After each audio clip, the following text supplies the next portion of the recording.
I reviewed Duncan Jones' Moon earlier, which I said was a really unique low-budget film. The second film, Source Code, on the other hand, is quite opposite. It is a big-budget film which is not entirely original. Sure, this may sound like I do not like the film, but I do. The film packs in enough surprises to keep it interesting and enjoyable. It combines a lot of elements of some films which I also like. Some of the biggest comparisons I can put to this film is Final Destination, Avatar, Groundhog Day, Speed, and really any sort of time travel film. In some ways it is even similar to Moon, as this guy is stuck in cramped spaces and he doesn't have very much contact with the outside world. So it's sort of Moon on a bigger scale. The film stars Jake Gyllenhaal as Captain Coulter Stevens, who's really becoming quite the go-to guy for time travel films. I mean, he did Donnie Darko, then The Prince of Persia, and now this film. So Stevens wakes up on a train without any idea how he got there, which is a really great way to start because the audience gets to see his confusion firsthand. He does not know the girl he is with.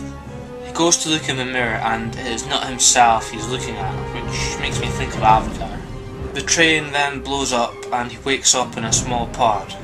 He talks to someone on the monitor called Goodwin who tells him to go back in and find the bomb. Stevens barely has time to react and suddenly he is back on the train. Everything that had happened when he first woke up on the train happens in the exact same way, which makes me think of Final Destination. So this keeps happening over and over again. He's on the train for 8 minutes, then it explodes. Each time he discovers more and more information about this terrorist act, and each time you see the same little motifs.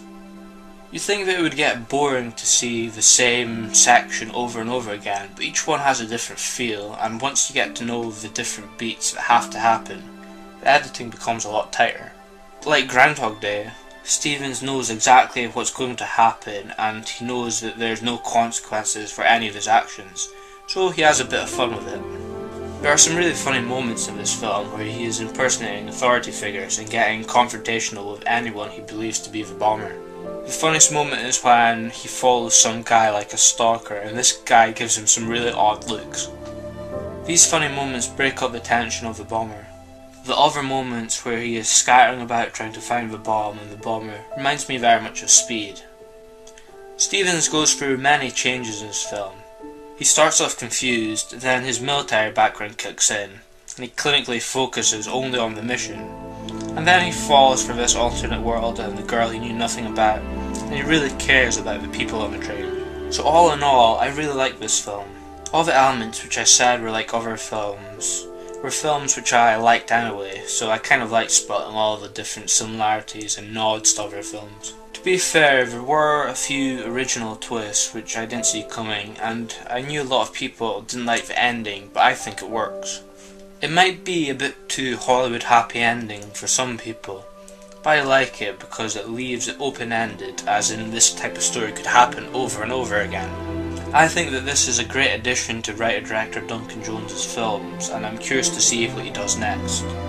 I do, however, like Moon much more, partly because it's more original, and because I prefer the look of the film and I really like the score of that film too.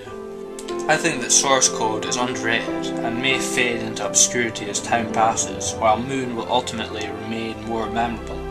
Remember, make every second count, and thanks for listening.